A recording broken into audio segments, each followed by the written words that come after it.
Bonsoir, bienvenue les cocktailistes, ou plutôt les passionnés du rhum. Très content de passer ce moment privilégié avec vous, grâce à Scars, que je remercie d'avoir pensé à moi pour cette initiative.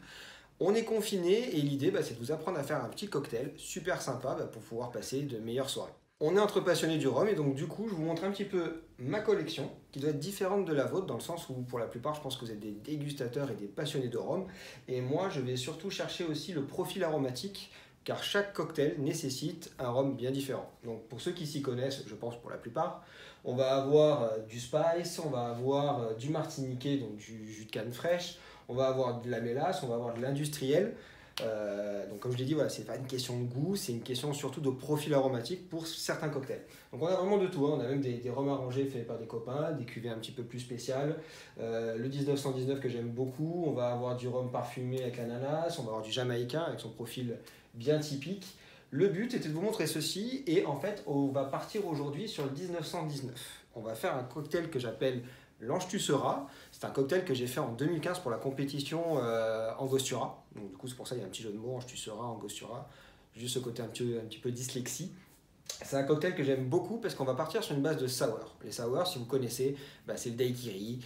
Ça va être aussi plus largement tout ce qui est margarita, rhum sour, parce que du coup, forcément daiquiri, rhum sour, c'est pas pareil, pour certains. Du coup, on va partir sur ce côté sucre, acide et alcool. Sauf qu'on va modifier un peu ce profil aromatique avec un petit ingrédient secret que vous connaissez peut-être. L'Angostura. L'Angostura, c'est quoi? C'est un exhausteur de goût. C'était créé par le docteur Siegert en 1824 et c'est l'équivalent du sel et du poivre pour un barman en fait. Donc ça va vraiment être très important dans pas mal de cocktails. Ça donne de la longueur, de la profondeur, de la puissance aromatique, un côté épicé aussi très chaleureux qui est super sympa. La particularité de l'Angostura est un cocktail quand même très particulier dans le sens où on a un cocktail qui est à base d'Angostura. Souvent, cet ingrédient va sublimer les autres ingrédients, hein, vraiment comme le sel et le poivre, ça va exhauster le goût des autres. Là, le but, c'était un peu le but du jeu quand moi j'ai créé la recette, c'était que ça soit la base. Donc on a 3 centilitres, vraiment comme quelque chose de très puissant, de très aromatique, de très complexe. Mais vous allez voir que si vous avez la possibilité de le refaire à la maison, c'est ce que je souhaite, hein, c'est des ingrédients assez faciles quand même à trouver, vous allez vous régaler. C'est vraiment un cocktail très particulier, mais vraiment très sympa.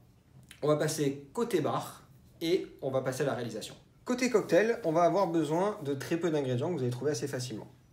Du sirop d'érable, de l'Angostura bitter, de l'Angostura. Donc là, on est sur 2 bouteilles différentes, mais c'est la même chose. C'est juste que celle-ci est un peu vintage et je l'aime beaucoup. On va avoir besoin de citron vert, donc frais, bien sûr. On oublie le pulco au niveau cocktail parce qu'on ne fait pas de bons cocktails sans bons ingrédients. Donc du coup, du citron vert frais et de la menthe. Au niveau du matériel, on va avoir besoin d'un verre type verre à cocktail, donc verre à martini également, rafraîchi, donc si possible mis au frigo. Un shaker, donc ce shaker, on va avoir besoin de mettre de la glace dedans, à la moitié ou aux 3/4, grand maximum. Puis également des mesures, ce qu'on appelle des jiggers, et d'une passoire fine. Ça va nous permettre de filtrer les glaçons au moment du service et de ne pas avoir un côté désagréable en bouche. Du coup, on va commencer par nos ingrédients non alcoolisés, ce qui nous permet de, si on se trompe, de pouvoir recommencer sans jeter trop cher au niveau du gâchis. Donc, citron vert, on va en mettre 2 centilitres.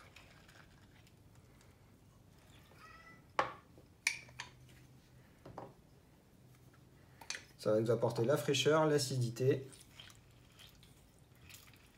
Voilà, là on remplit bien pour avoir nos 2 centilitres qu'on met dans la petite timbale. Petite timbale sert pour les ingrédients, la grande pour les glaçons. Sirop d'érable, 3 centilitres.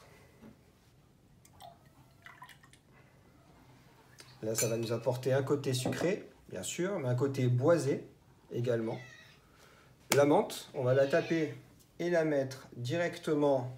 Là, on va être sur la menthe, donc rajouter la fraîcheur et une légère amertume également. L'Angostura bitter, il faut faire attention. Une petite pipette. Vu qu'on va en avoir besoin de 3 centilitres, on va enlever et remplir. 3 centilitres, comme le sirop d'érable, ça va permettre de contrebalancer le sucré. Et là, ça va vraiment apporter tout le profil aromatique de notre cocktail.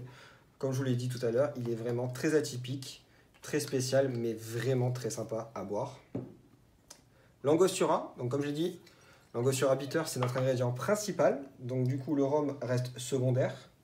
On va quand même lui donner beaucoup de charpente et de complexité avec l'angostura, que j'aime beaucoup dans le sens où on a un rhum qui a une belle longueur, qui reste quand même sur les épices et le bois.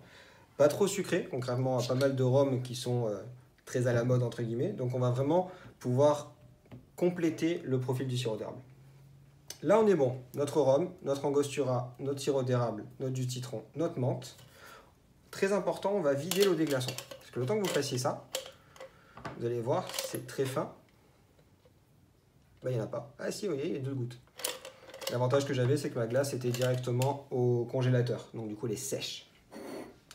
Petite particularité avant de shaker notre cocktail, ce qu'il faut savoir, c'est que celui-ci, pour qu'il soit rond et surtout équilibré, avec la puissance de l'angostura, il va falloir shaker un petit peu plus longtemps. Donc si vous avez un shaker, en fait, la particularité, ça va être tout simplement de shaker jusqu'à ce que vos mains soient givrées sur le shaker. C'est parti.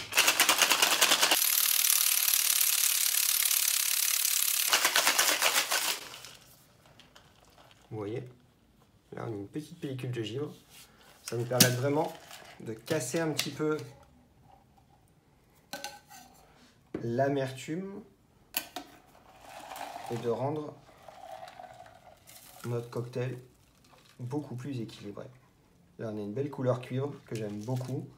Vous allez voir qu'on a une petite mousse aussi qui se forme sur le dessus, ce qui peut nous permettre, si on a de la belle menthe, de mettre une petite feuille sur le dessus pour la décoration. Vous voyez, l'utilité d'avoir une passoire fine, c'est tous ces petits morceaux de glaçons qui ne viendront pas vous déranger lors de la dégustation. Ça y est, j'ai mon ange. C'est vraiment super cool. Je ne me suis pas présenté, donc du coup, ce qu'il faut savoir, c'est que je suis chef barman du Caribou à Marseille. Si vous êtes dans les parages de Marseille, de la cité phocéenne ou un peu plus large, dans les Bouches-du-Rhône, n'hésitez pas à passer me voir après le confinement, ça me fera plaisir. Vous avez la possibilité de me suivre aussi sur les réseaux Instagram sous le nom de Parlons Cocktail. Et également sur YouTube, j'ai une chaîne également avec laquelle je fais des petits tutos cocktails. J'espère que ça vous a plu, j'espère que le confinement se passe bien, qu'il va bien se dérouler. Si vous avez des questions, je ne sais pas si vous l'avez vu aussi pendant le moment de la confection du cocktail, il y a quelques bouquins sur le rhum qui sont super intéressants, qui peuvent vous occuper pendant ces longs jours d'attente de pouvoir ressortir. Donc n'hésitez pas si vous avez des questions, c'est avec grand plaisir que j'y répondrai. Merci encore une fois à Skars et merci à vous tous et à très vite. Ciao.